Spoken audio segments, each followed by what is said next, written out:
Never run out of battery again with the INIU portable charger, the slimmest 10,000 mAh power bank that keeps your devices charged on the go.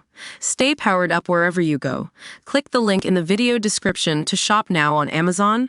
Double murderer executed by firing squad in 15 year. First, as thug rejected electric chair and lethal injection. A double murderer has been executed by firing squad. The first time in 15 years, a convict has chosen to die by the gun. Special bullets were fired at Brad Sigmund's heart by 3 volunteer gunmen at the South Carolina Department of Corrections in Columbia on Friday evening. Sigmund was strapped into a chair with a hood over his head for the execution, as is state protocol, after 23 years on death row. A target showed the executioners where to shoot as they took aim from 15 ft away behind a curtain. Spectators are allowed to watch executions in South Carolina.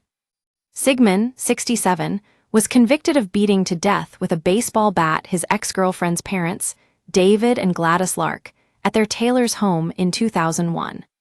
He chose the firing squad over the electric chair or lethal injection.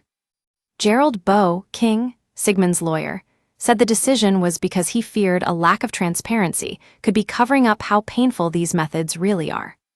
Sigmund made a last gasp for life on Wednesday when he pleaded with the Supreme Court to halt his execution. He argued that South Carolina's refusal to disclose information about its lethal injection procedure violates his due process rights. Gerald Bo King, Sigmund's lawyer, said it took around 20 minutes for the last 3 men executed in the state to die from the lethal injection. He said Sigmund faced an impossible choice between bullets that will break the bones in his chest and destroy his heart, and having his lungs filling with blood and fluid after the injection. Bo also said Sigmund avoided the chair because he feared it would burn and cook him alive. Sigmund pulped the couple in April 2001, just a week after breaking up with their daughter, Rebecca Barber. He and Rebecca had been in a relationship for around 3 years, living in a trailer park near David and Gladys's home. After a night of crack cocaine and drinking, Sigmund told a friend he was going to get Becky for leaving him and would tie her parents up, according to court documents.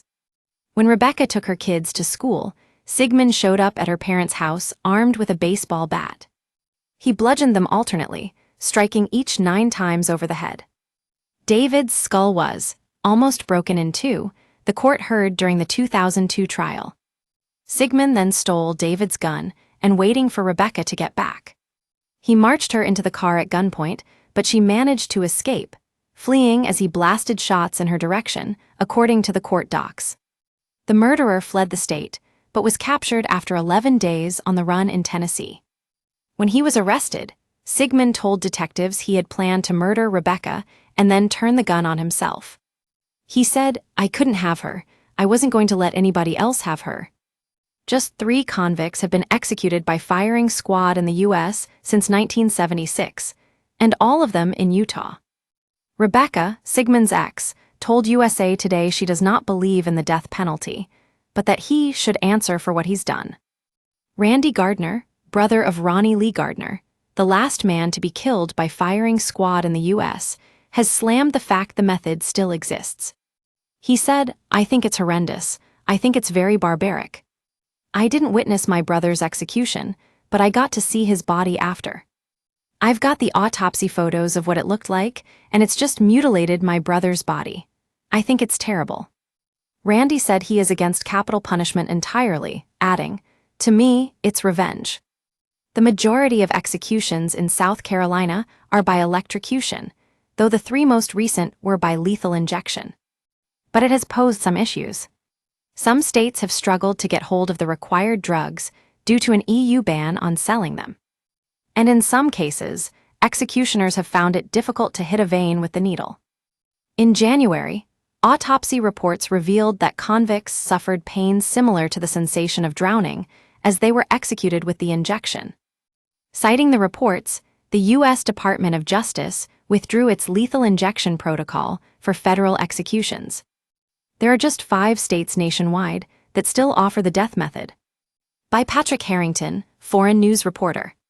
The 3 most recent executions in South Carolina were by lethal injection, and the cases have sparked controversy. It took around 20 minutes before each of the 3 men were officially declared dead. Complicating the situation is a law passed in 2023, which restricts much of the information about executions being made public. It requires the identities of execution team members remain secret and forbids the publication of information about how the drugs are bought by the state. This follows a growing number of pharmaceutical companies refusing to sell their drugs to be used in executions. The American Civil Liberties Union, ACLU, filed a lawsuit challenging the state law in January. It wrote, "This ban not only further departs from the state's history of making execution-related information publicly available, but criminalizes the disclosure of this information by anyone for any reason. It thus silences the scientists, doctors, journalists, former correctional officials, lawyers, and citizens who have scrutinized the safety, efficacy, morality, and legality of South Carolina's use of lethal injection." The state has released only one of 2 available autopsies from the recent executions, and Brad Sigmund's lawyers say it shows an unusual amount of fluid in the man's lungs.